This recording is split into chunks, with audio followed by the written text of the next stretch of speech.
Hello Year 4, welcome back to another English lesson with Miss Borhan. I want you to write down the long date, Wednesday, 1st of July 2020, and the LI to understand who refugees are. So I want you all to have a think. What do you think we mean when we say refugees? Who are refugees? So you can think about this and discuss this with an adult or a sibling. Excellent. So now let's see who refugees are. What is a refugee? A refugee is a person who leaves the country they live in to go and live in another country. If they receive refugee status, it means they can stay and live in the new country.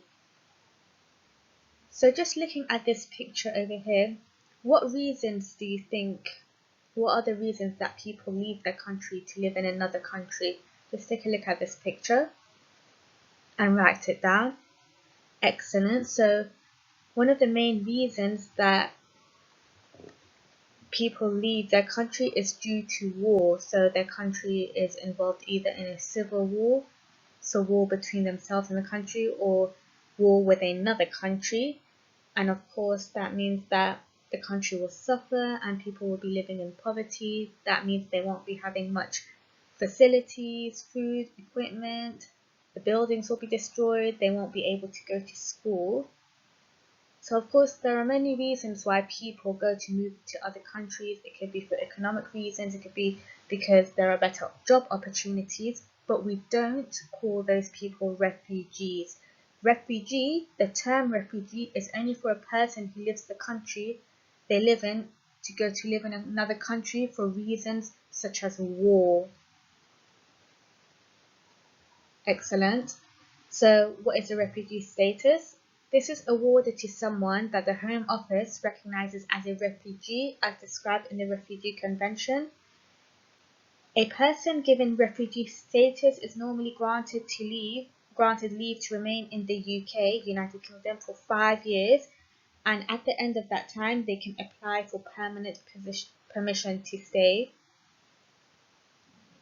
So these refugees, they can either go to neighbouring countries or mostly they go to Western countries such as the UK, because we have better facilities, there's more opportunities for them over here to be safe.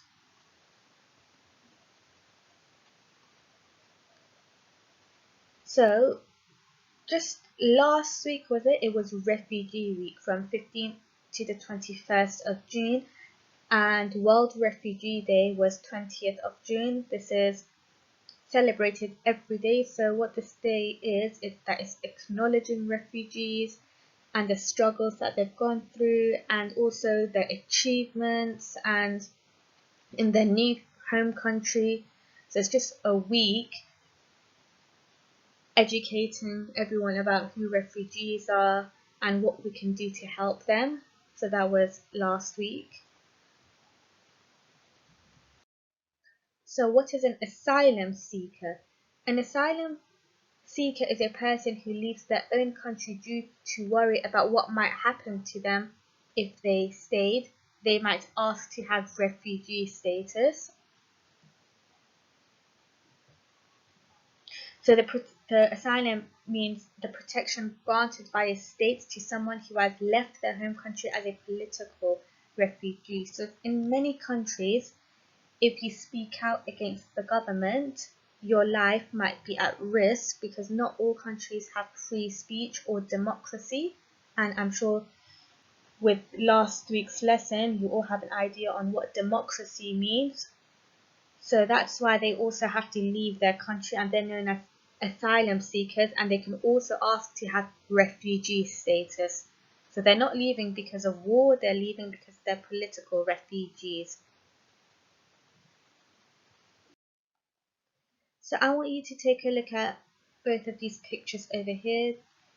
They're pictures of refugees, and sometimes some countries, they're not able to accept refugees due to many reasons. It could be political, it could be that maybe they won't be able to provide for them. So many times, as you see in the picture where the arrow is pointing towards, these people have to base camp. So as you can see, these tents, they have to have these tents.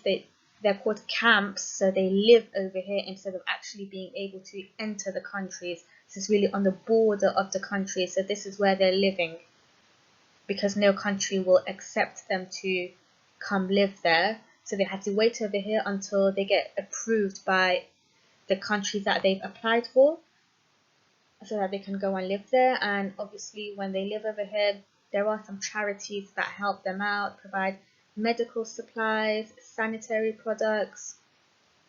So in recent years, you may have heard of the Syrian war and how it affected the lives of people in Syria. So that means many had to leave their home country and go and settle in other countries, and many Syrians have settled in the UK. You may have noticed this in school. We've had many schools, they've had new Syrian children. So I just want you to take a look at both these pictures over here of the children, the adults, the mothers with their babies. So imagine you are one of these people, either the adult or the child or the mother, and think about how they must be feeling living over here and being in the middle of this environment, and write down a few words about how you would be feeling from the perspective of the person that you're speaking from. So if you're the mother, you can write mother, and then you can write down how you would be feeling. So perhaps you would be thinking about, oh, I need to protect my child. I need to do everything I can to protect them. What can I do? I feel helpless. I feel lost. Or you could be the child, because the child, most likely, they don't really know what's going on, do they? So you can also write how the child must be thinking, or perhaps they miss their friends, they miss their school. So I want you to pause this section and do this now. Excellent. So let's see who helps refugees. So depending on where in the world refugees go, they are helped by different organizations. So there's the Refugee Council, the United Nations High Commissioner for Refugees, or loads of charities such as Save the Children. So the Refugee Council is one of the leading charities in the UK, working directly with refugees and supporting them to rebuild their lives. And the United Nations, so the dream of most refugees is to return home. So you have to remember that most of these people, they don't want to leave their home country. They're forced to leave their home country due to several circumstances, as we discussed, such as war. So when possible, the United Nations High Commissioner for Refugees helps refugees return to their homeland. When refugees can't go back home, they help them rebuild their lives in another country. And Save the Children charity believes that every child deserves a future. So in the UK and around the world, they give children a healthy start in life, the opportunity to learn, and protection from harm. They do whatever it takes for children every day and in times of crisis, transforming their lives and the future we all share. So remember that these people, their whole lives have been uprooted, and they're usually in a very scary situation. So you have to really think how it feels like to be in their shoes. So there are many famous refugees, and let's go through a famous refugee in the UK. I'm sure you've all heard of him, Mo Farah. So he is a long distance and middle distance runner, and he was born on 23rd of March 1983 in Mogadishu in Somalia. And he spent the early years of his childhood in Djibouti and moved to Britain when he was 8 years old to join his father, and he spoke very little English. So he moved to the UK because of the war going on in Somalia. And let's look at some of the achievements that he's had since he's moved over here. So at the London 2012 Olympics, he won a gold medal for the 10,000 meters and 5,000 meters, and in March 2015 he broke the European record for the half marathon in Lisbon.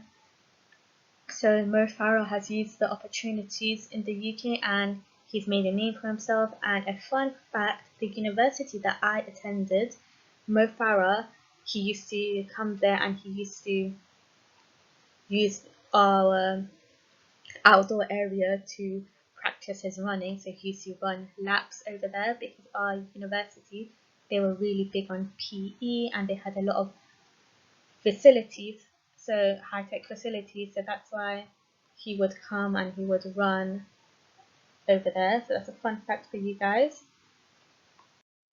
So another famous refugee, I'm sure you've all heard of fame, Albert Einstein. He was a famous scientist. He was born in Ulm in the Kingdom of Württemberg in Germany on 14th of March 1879.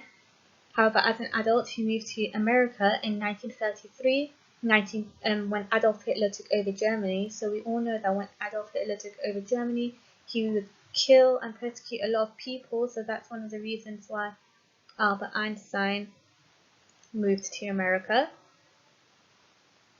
So we have to think about all the contributions that refugees also make to our societies, and we have to be welcoming towards them, because some people, they're not very welcoming, but we have to welcome them because it's not their fault that their countries are in poverty or in war. So we have to really be sympathetic towards these people and value their contributions to our societies. Another famous refugee is Anne Frank. She is famous for the diary that she kept from 12th of June 1942 until 4th of August 1944. She was a German-born Jewish girl, and she was born on the 12th of June 1929 in Frankfurt, Germany. So her family moved to Holland in 1933 when the Nazis came to power. So over here in Germany, Jewish people were getting killed by Hitler. So that's why her family, they had to flee the country so that they don't get killed, and they moved to Holland. So she's an example of a refugee that had to flee her country. And on 6th of July 1942, Anne and her family, along with 4 other families, went into hiding, and she wrote a diary about her life and hiding, which can be read today. So she was a very strong and resilient girl. So let's see, did you know that fish and chips is a great British tradition? I mean, personally, I love fish and chips. And did you know that they were brought into Britain by 17th century Jews expelled from Portugal? That's a fun fact for you guys, that these were brought by refugees.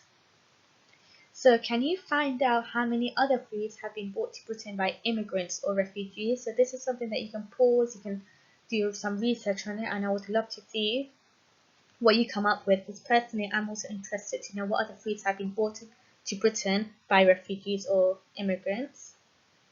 Excellent. Okay, so let's see what your task is. So you need to create a welcome poster for a refugee. So this will be uploaded on the Year for Online Learning platform. So imagine that you are welcoming a refugee from Syria. They don't speak English and they have just arrived at your school. Your task is to create a poster to welcome them to your school. Think about some of the things that might make a child feel welcome in a new country. So you can use this poster template, or you can come up with your own poster template. So you need to remember that they don't speak a lot of English, so don't include paragraphs, because that's not what a poster is about. So what features do you think a poster has? Pause and have a think.